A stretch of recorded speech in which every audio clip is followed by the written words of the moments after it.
Good morning. Lufthansa సమర్పిస్తున్న business breakfast షోకి స్వాగతం. మనం చూసిన విజువల్స్ విజయవాడలో TV5 కండక్ట్ చేసిన వర్క్షాప్ సంబంధించిన విజువల్స్ చాలా చక్కగా చాలా ఘనంగా జరిగింది. ఎంతోమంది ఇన్వెస్టర్స్ ట్రేడర్స్ హాజరయ్యారు, మమ్మల్ని ఆదరించారు, అభిమానించారు. వారందరికీ కూడా హృదయపూర్వక ధన్యవాదాలు. అండ్ చాలా స్ట్రాంగ్ రిటైల్ ఇంట్రెస్ట్ కనిపిస్తుంది మార్కెట్స్లో. ఇప్పుడు నిన్నటి విజయవాడ సదస్సు దాన్ని రుజువు చేస్తుంది. ఒక రెగ్యులర్ ఇన్వెస్టర్ మీట్ కంటే కూడా ఎక్కువ మంది హాజరయ్యారు. సో ఇట్ వాజ్ కొద్దిగా ఛార్జ్ కూడా వసూలు చేస్తాం మనం. అయినా కూడా రెట్టించిన ఉత్సాహంతో అంతమంది ఇన్వెస్టర్స్ ట్రేడర్స్ హాజరయ్యి మార్కెట్స్ పట్ల ఎంత ఇంట్రెస్ట్ ఇప్పుడున్న సమయంలో ఉంది అన్న అంశాన్ని సూచనప్రాయంగా మనకు అర్థమయ్యేట్లు చేశారు. And thank you Vijayawada investors and traders. మళ్ళీ ఇటువంటి మీటింగ్స్ కండక్ట్ చేసుకుందాం. ఇక మార్కెట్స్ లుఫ్తాన్సా సమర్పిస్తున్న బిజినెస్ బ్రేక్ఫాస్ట్ షోలో మార్కెట్స్ పరిస్థితి ఒకసారి గమనిస్తే ఒక ఎక్స్టెండెడ్ వీకెండ్ తర్వాత ఫుల్ ట్రేడింగ్ వీక్ మన ముందు ఉంది. సో మార్కెట్స్ పునః ప్రారంభం కాబోతున్నాయి, వీక్గా ప్రారంభం కాబోతున్నాయి. సో ఏషియన్ మార్కెట్స్లో ఒక వీక్నెస్ కనిపిస్తుంది. లాస్ట్ ఫ్రైడే కూడా జియో పొలిటికల్ టెన్షన్స్ ఏవైతే కొన్ని దేశాల మధ్య నెలకొన్న ఉద్రిక్తతలు ఉన్నాయో, రాజకీయ సామాజిక ఉద్రిక్తతలు ఏవైతే ఉన్నాయో ఆ ఉద్రిక్తతలని జియో పొలిటికల్ కన్సర్న్స్ అంటున్నాం మనం. సో ఆ కన్సర్న్స్ ఇప్పుడు అటు నార్త్ కొరియా, సిరియా అంటే మిడిల్ ఈస్ట్, USA ఈ దేశాల మధ్య ప్రధానంగా నెలకొంది. ఇవాళ USA vice president Pence South కొరియాలో పర్యటించబోతున్నారు. సో ఎలాగ నార్త్ కొరియా దాడుల్ని తిప్పికొట్టాలి అనే అంశంపై వాళ్ళు సౌత్ కొరియన్ అధ్యక్షుడితో ఆయన చర్చించబోతున్నారు. అలాగే సిరియాలో ఇంకా లాస్ట్ వీక్ USA చేసిన మిసైల్ దాడులకు సంబంధించిన ఉద్రిక్తతలు కొనసాగుతున్నాయి. ఈ నేపథ్యంలో కొంత మార్కెట్స్లో అప్రమత్తత ఉంది. డాలర్ బలహీనపడింది. ప్రత్యేకంగా ఈ జపనీస్ యెన్ స్ట్రాంగ్గా ట్రేడ్ అవుతోంది. ఎందుకంటే ఒకప్పుడు డాలర్ని యూరోని కంపేర్ చేసి చూడాల్సిన పరిస్థితి ఉండేది. బట్ ఇప్పుడు యూరో చాలా వీక్ అయిపోయింది కాబట్టి యూరోలోంచి చాలా దేశాలు వైదొలుగుతున్నాయి కాబట్టి యూరో కరెన్సీ వాడకం నుంచి ఇప్పుడు అందరూ కూడా డాలర్ని యెన్తోనే కంపేర్ చేస్తున్నారు. సో డాలర్తో యెన్ బలపడింది, డాలర్ బలహీనపడింది.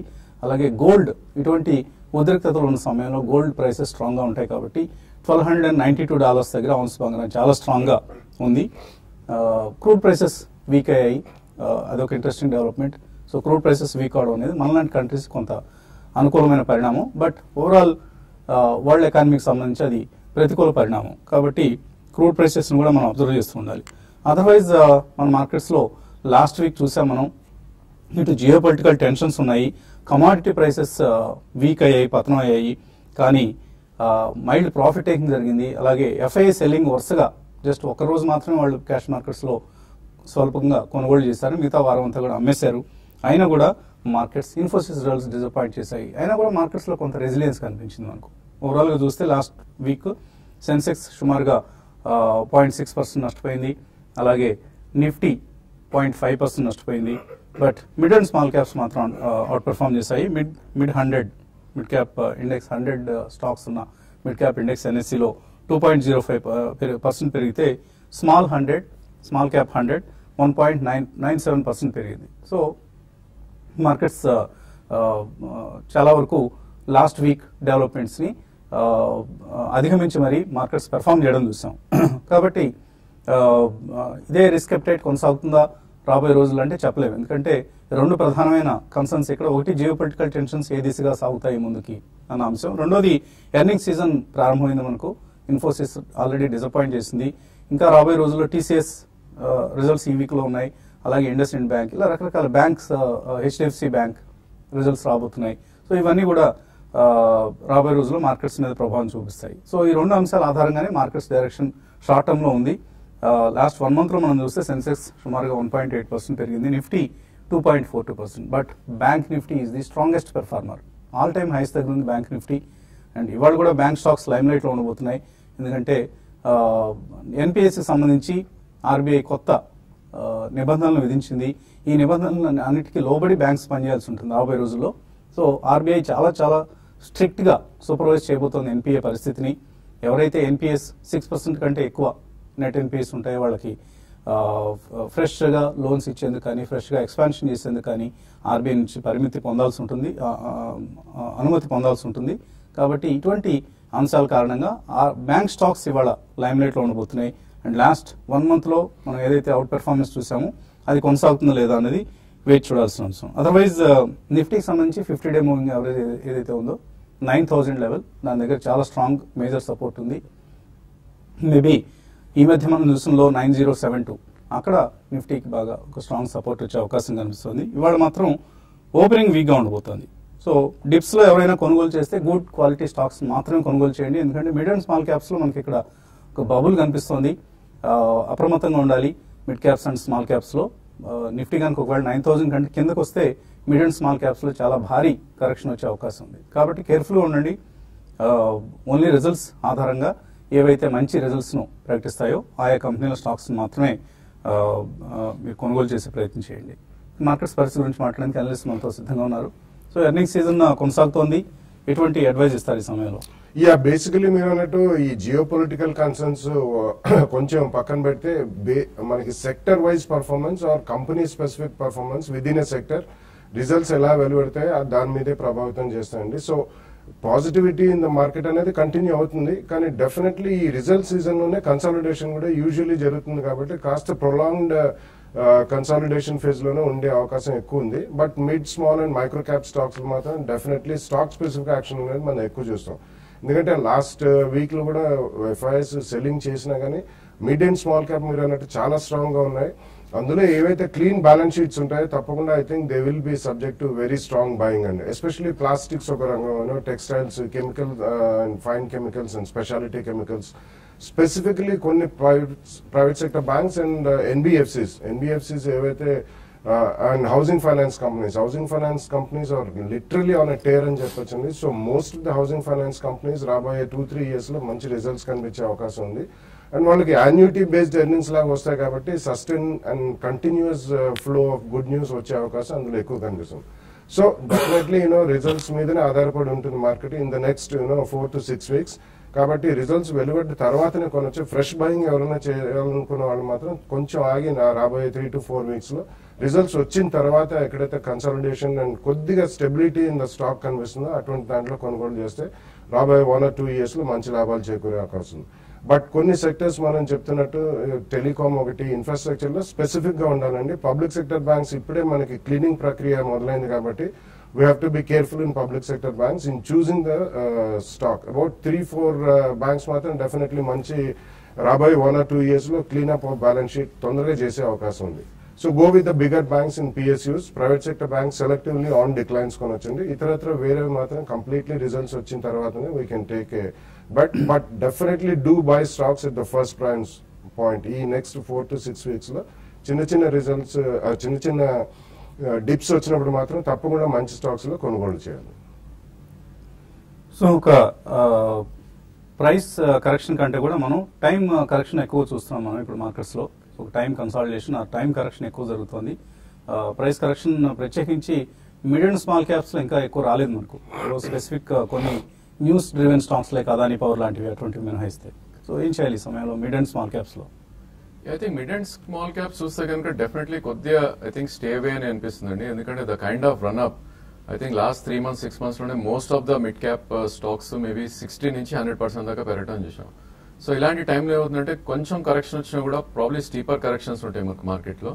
ఎందుకంటే నిఫ్టీ పరంగా చూస్తే కనుక ఇంకా బ్రేక్ డౌన్ రాలేదు మనకి. ఒకవేళ బ్రేక్ డౌన్ వచ్చింది అంటే మిడ్ క్యాప్స్ లో కొద్దిగా ఎక్కువ కరెక్ట్ అయ్యే ఛాన్స్ ఉంటుంది. బట్ నిఫ్టీ విషయానికి వస్తే కనుక 9141 ఏదైతే 20-day మూవింగ్ యావరేజ్ ఉందో ప్రాబ్లీ అది ఒక షార్ట్ టర్మ్ సపోర్ట్ గా మనం పరిగణిస్తాం. అంటే 10 to 15 points కింద. ఇన్ కేస్ దాని కింద క్లోజ్ అయింది అంటే కనుక నెక్స్ట్ మీనింగ్ఫుల్ సపోర్ట్ అనేది మనకి 9060 నుంచి 8973 మధ్యలో ఉంటుంది. ఎందుకంటే ఇది ఒక గ్యాప్ క్రియేషన్ అవటం చూసాం మనం 11th March రోజు. ప్రాబ్లీ ఆ గ్యాప్ దాకా డౌన్ సైడ్ వచ్చే ఛాన్స్ ఉంది. And again 50-day moving average చూసినా కూడా which we call as a short term two medium support 8965 దగ్గరే ఉంది. సో ప్రాబ్లీ ఇక్కడ నుంచి 100-120 points డౌన్ సైడ్ నిఫ్టీలో ఉంది. కాబట్టి ఇన్ కేస్ ఈ కరెక్షన్ కనుక ఐ థింక్ కొద్దిగా ఫాస్ట్ గా అవుతే కనుక మిడ్ క్యాప్స్ లో కూడా మనకు కరెక్షన్ వచ్చే ఛాన్స్ ఉంది. సో ప్రాబ్లీ డిప్స్ కోసం వెయిట్ చేసి I think one can pick up. Maybe మనకి రిట్రేస్మెంట్స్ అనేది అట్లీస్ట్ 20-25% అవుతేనే మనం బై చేయాలి. సో అంతవరకు I think one can wait for some correction. And again Nifty పరంగా చూస్తే కనుక 9174 దగ్గర ఒక కీ రెసిస్టెన్స్ ఉండే ఛాన్స్ ఉంది which is 25-30 points away. And 3-day high ఏదైతే ఉందో 9246 దగ్గర ఒక స్ట్రాంగ్ సపోర్ట్ మనకి షార్ట్ టర్మ్ లో ఉంటుంది. సో పుల్ బ్యాక్స్ ర్యాలీస్ ని మనం డెఫినెట్లీ షార్ట్ పొజిషన్స్ కోసం క్రియేట్ చేయొచ్చు విత్ 9278 ప్రీవియస్ స్వింగ్ హై ఏదైతే ఉందో అది స్టాప్ లాస్ పెట్టుకుని, అండ్ ప్రాబ్లీ ఇక్కడ నుంచి కూడా 100-120 పాయింట్స్ డౌన్ సైడ్ వచ్చే ఛాన్స్ ఎక్కువ ఉంది. But compare to Nifty, bank Nifty totally out perform చేయడం చూస్తున్నాం మనం. 21,696 ఏదైతే ప్రీవియస్ హై ఉందో ఆల్మోస్ట్ అది కూడా బ్రీచ్ అయ్యి 758 దాకా ఫ్రైడే రోజు వెళ్ళడం చూసాం. సో ఈ నేపథ్యంలో బ్యాంక్ నిఫ్టీ బాయాన్ డిప్స్ గా మనం పరిగణిస్తాం చార్ట్స్ ప్రకారం. సో 21,483 3-day లో ఏదైతే ఉందో ప్రాబ్లీ అది స్టాప్ లాస్ పెట్టుకుని 100-120 పాయింట్స్ పడితే కనుక బ్యాంక్ నిఫ్టీలో I think one can start buying. And last week మనం చూసాం Nifty, IT and probably metal space లో చాలా సెల్లింగ్ రావటం చూసాం. మేబీ రొటేషన్ లో ఒకవేళ మెటల్స్ రికవర్ అవుతే అవ్వచ్చు కానీ, but I think IT stocks మాత్రం అవాయిడ్ చేయమని చెప్తాం ఈ స్టేజ్ లో. ఎందుకంటే most of the stocks below 200-day moving average trade అవుతున్నాయి కాబట్టి ఫర్దర్ కరెక్షన్ కూడా రూల్ అవుట్ చేయలేం. ప్రాబ్లీ ఆ సెక్టర్ లో పుల్ బ్యాక్ వస్తే కనుక పుట్ ఆప్షన్స్ తీసుకోవటమో లేదంటే short positions with 6 stop loss తీసుకోవటమో చేయాల్సి ఉంటుంది మనకి. సో ఇవాల్టి ఎకనామిక్ టైమ్స్ పేపర్ వీలైతే కొని చదవండి. చాలా ఒక మంచి లెటర్ ఉంది ఇందులో. ఎవరంటే ఈ లెటర్ రాసింది నీలేష్ షా. నీలేష్ షా అంటే ఆయన ఎప్పటి నుంచో మార్కెట్స్లో ఉన్న ఒక మంచి ఎనలిస్ట్. సో ఆయన జిమ్ రోజర్స్ అని ఒక ఈ మధ్య కాంట్రవర్షియల్ స్టేట్మెంట్, సంచలనాత్మక ప్రకటన కొన్ని చేశారు. జిమ్ రోజర్స్ 2015 ఆయన నేను ఇండియాని విడిచిపెట్టి వెళ్ళిపోతున్నాను, మోడీ అనుకున్న విధంగా పెర్ఫామ్ చేయట్లేదు, మార్కెట్స్ ఏమో చాలా హై వాల్యుయేషన్స్కి వెళ్ళిపోయాయి, so I don't want to stay back in India అంటూ వెళ్ళిపోయారు. వెళ్ళిపోయి నిన్న లాస్ట్ వీక్లో ఒక స్టేట్మెంట్ ఇచ్చారు, మేము ఇండియా వదిలిపెట్టి వెళ్ళిపోవడం అప్పట్లో చాలా తప్పు అయిపోయిందంటూ లెంపలు వేసుకున్నారు. సో ఆయన ఇచ్చిన స్టేట్మెంట్కి అంటే ఇప్పుడు కూడా మరి వెళ్ళిపోయారు కదా, రిపెంట్ అవుతున్నారు కదా, ఎగ్జిట్ కావడం మంచిది కాదు, వెళ్ళిపోయారు కదా, మరి ఇప్పుడు ఎంటర్ అవుతారని ఎవరు అడిగితే నోనో ఇప్పుడు మార్కెట్స్ చాలా హైయర్ వాల్యుయేషన్స్ దగ్గర ఉన్నాయి, నేను ఇప్పుడు ఎంటర్ కాను అని ఆయన చెప్పడం జరిగింది. బట్ మళ్ళీ తగ్గినప్పుడు ఎంటర్ అవుతానని చెప్పడం జరిగింది. దానికి నీలేష్ షా ఒక లెటర్ రాశారు, stop repenting sir, be part of the fab Indian అంటే ఫ్యాబులస్ ఇండియన్ స్టోరీ అంటూ చాలా ఆసక్తికరమైన లెటర్. ఈ లెటర్ సారాంశాన్ని మనం యూట్యూబ్లో కలుసుకున్నప్పుడు ఒకసారి చదివి వినిపిస్తాను. ఆయన చెప్పిన పాయింట్స్ కొన్ని ఆసక్తికరమైన. ఇండియన్ స్టాక్ మార్కెట్స్ ఎందుకు రాబోయే రోజుల్లో ఇంకా ఎక్స్ట్రాడినరీ రిటర్న్స్ ఇవ్వబోతున్నాయి, ఇండియన్ మార్కెట్స్లో ఇన్వెస్ట్ చేయని వాడు మూర్ఖుడు అన్న అర్థం వచ్చే విధంగా ఆయన ఇచ్చిన ఒక లెటర్ ఇది. సో ఈ లెటర్లో కొన్ని అంశాలను మనం యూట్యూబ్లో కలుసుకున్నప్పుడు చర్చించుకుందాం. చాలా చాలా ఇంట్రెస్టింగ్ అంశాలు ఉన్నాయి. సో అవన్నీ కూడా మనం డిస్కస్ చేసుకుందాం. చిన్న బ్రేక్ తీసుకున్నాం.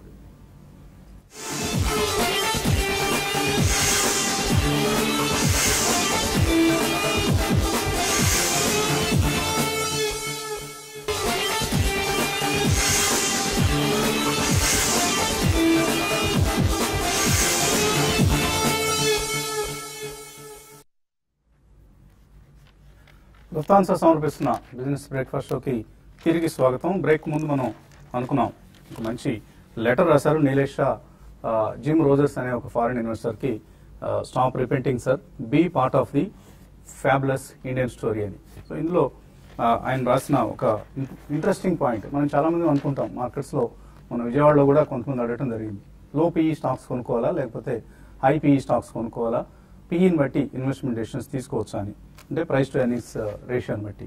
సో ఆయన ఇక్కడ రాస్తున్నారు, నీలేష్ షా ఏమంటారంటే, ధార్వి అంటే ఇది ఆర్కే దమాని ఇచ్చిన స్టేట్మెంట్ అట. ఆర్కే దమాని అంటే తెలుసు కదా మనందరికీ, ఇప్పుడు అవెన్యూ సూపర్ మార్ట్స్ అంటే డీమార్ట్ ప్రమోటర్, ఒక very successful investor in the Indian markets.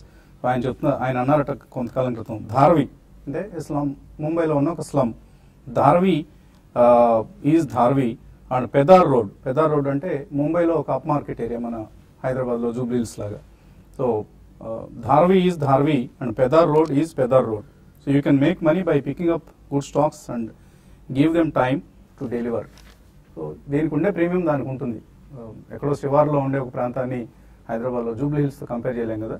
అలాగే విజయవాడలో బందర్ రోడ్లో ఉండే రేట్లు ఎక్కడో ఊరి చివరి ఉండవు కదా. సో దేనికి ఉండే ప్రీమియం దానికి ఉంటుంది. అందుకని హై పీఈనా లో పీఈనా అన్నది కాదు, ఆ company whether that company can really deliver good returns in the future or not, దాన్ని మనం అసెస్ చేసుకోవాలి. అలాగే మంచి ఇంకొక పక్కనే ఒక వార్త కూడా ఉంది, high PE stocks can deliver big too అని. అంటే హై పీఈ స్టాక్స్ కూడా like Avenue Super Marts decent returns ఇచ్చే అవకాశం చాలా ఎక్కువగా ఉంటుంది అని ఇందులో బుల్ కేస్ బేర్ కేస్ అంటూ ఒక మంచి వార్త కూడా ఇవ్వడం జరిగింది. దాన్ని కూడా ఇన్వెస్టర్స్ ఫాలో అయ్యే ప్రయత్నం చేయండి. పాలంచ్ నుంచి ఒక కాలర్ లైన్ లో ఉన్నారు. హలో సార్ అడగండి. హలో సార్ పాల్గొంది సార్. అడగండి. సార్ డెల్టా కార్ప్ 175 మీద ఒక 5,000 షేర్స్ తీసుకున్నాను సార్. దాని short term sir. Short term కోసం ఎందుకు అంత బుల్లిష్ గా ఉన్నారు డెల్టా కార్ప్ మీద? లేదు సార్, అది కొంచెం పెరిగి కిందికి వచ్చింది అని చెప్పి తీసుకున్నా సార్. పడతాను కొద్ది తీసుకుంటే పోయినాయి. యావరేజ్ 175 ఉంది అందుకని. యావరేజ్ 175 అండ్ షార్ట్ టర్మ్ కోసం 5,000 షేర్లు ఉన్నారు. ఐ థింక్ ఈ స్టాక్ మనం చార్ట్స్ ప్రకారం చూస్తే కనుక ఆల్మోస్ట్ మనకి డబుల్ టాప్ ఫార్మేషన్ అవటం చూసామండి. ఎక్స్టెండింగ్ డబుల్ టాప్ అంటారు. So last top it was 195 and మొన్నటి హై అరౌండ్ 218. సో అక్కడ నుంచి ఒక రివర్సల్ బార్ రావటం చూసాం. సో ఈ స్టాక్ అరౌండ్ 192 కింద ఉన్నంత కాలం కొద్ది వీక్నెస్ ఉండే ఛాన్స్ ఎక్కువ ఉంది. కరెంట్ మార్కెట్ ప్రైస్ 170 ఉంది. సో నా ఉద్దేశంలో కొద్దిగా పుల్ బ్యాక్, ఇది హైబీటా స్టాక్ కాబట్టి పుల్ బ్యాక్స్ కూడా కొద్దిగా ఫాస్ట్ గా ఉంటాయి. మేబీ 175, 180 నుంచి 180 వస్తే కనుక మీరు ఆల్మోస్ట్ మీ పొజిషన్ కొద్దిగా ట్రిమ్ చేసుకోవచ్చు. మేబీ 1,000, 2,000 మీరు హోల్డ్ చేయండి, బ్యాలెన్స్ 3,000 అమ్మేస్తే. సో ప్రాబ్లీ మీరు షార్ట్ టర్మ్ అంటున్నారు కాబట్టి స్టాప్ లాస్ అనేది మీరు పెట్టుకోవాలండి. స్వింగ్ లో ఏదైతే ఉందో 158 కింద క్లోజింగ్ బేసిస్ మీరు స్టాప్ లాస్ పెట్టుకోవాలి. అండ్ పుల్ బ్యాక్ వస్తే కనుక 192 దాకా అప్ సైడ్ వచ్చే ఛాన్స్ ఉంది. సో అక్కడ ఎగ్జిట్ అయ్యే ప్రయత్నం చేయండి. ఓకే అండి, కేర్ఫుల్గా ఉండండి. డెల్టా కార్ప్ లాంటి స్టాక్ లో చాలా చాలా స్పెక్యులేటివ్ కౌంటర్ ఇది. సో జాగ్రత్తగా ట్రేడ్ చేయండి మీరు, షార్ట్ టర్మ్ కోసం అంటున్నారు కాబట్టి. తర్వాత caller Rajareddy. Hello. Okay, Rajareddy call cut అయింది. మధుకర్ ఒక మెయిల్ పంపించారు, ఇంట్రెస్టింగ్ మెయిల్. పాండి ఆక్సైడ్స్ 40 రూపాయలు కొన్నారట. కుటుంబరావు గారు గతంలో ఇచ్చిన రికమెండేషన్ ఆధారంగా. So it has almost become a 10 bagger now at. So congratulations. So both to Kutumbarao గారు అండ్ మధుకర్. 40 రూపాయలు కొంటే 400 అయింది. అందుకంటే ఏం కావాలండి? ఇటువంటి రిటర్న్స్ ఓన్లీ స్టాక్ మార్కెట్స్లో మాత్రమే వస్తాయి, ఇంకెక్కడ రావు. సో అది ఆయన ఇప్పుడు ప్రాఫిట్ బుక్ చేసుకొని కోటక్ బ్యాంక్ షేర్స్ కొందాం అనుకుంటున్నారు. మంచి డెసిషన్. కొద్దిగా ప్రాఫిట్ బుక్ చేయండి. కోటాక్ బ్యాంక్ రాబోయే 2-3 years లో బాగానే ఉంటుంది. బట్ పాండి ఆక్సైడ్స్ లాంటి కంపెనీస్ కూడా they will definitely deliver even in future అండి. సో మీరు 10 bagger మీద కూర్చున్నారు కాబట్టి అట్లీస్ట్ ఐ థింక్ ఒక 30-40% స్టాక్ లో ప్రాఫిట్ బుక్ చేసి, కోటాక్ బ్యాంక్ నెక్స్ట్ 2 years లో ఇంకొక ఇన్ఆర్గానిక్ అక్విజిషన్ కూడా ఉండే అవకాశం ఉంది. నాయిస్ చాలా ఎక్కువ అవుతుంది. రీసెంట్లీ వాళ్ళు డబ్బులు కూడా రేజ్ చేశారండి. One important thing, Kotak bank listing అయినప్పటి నుంచి every 18 months market capitalisation double అయింది. అండ్ మొన్న ఆయన ఒక స్టేట్మెంట్ ఇచ్చారు 811 అని చెప్పి. నెక్స్ట్ 18 months లో వాళ్ళు కంప్లీట్ వాళ్ళ depositors or client base double చేస్తాను. So Kotak bank is also a good bank.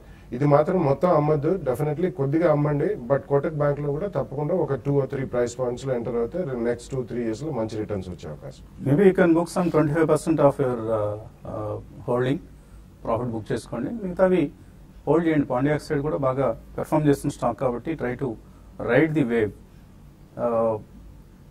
ఇంకా చాలా ఉన్నాయి మెయిల్స్. మరొక మెయిల్ తీసుకుందాం.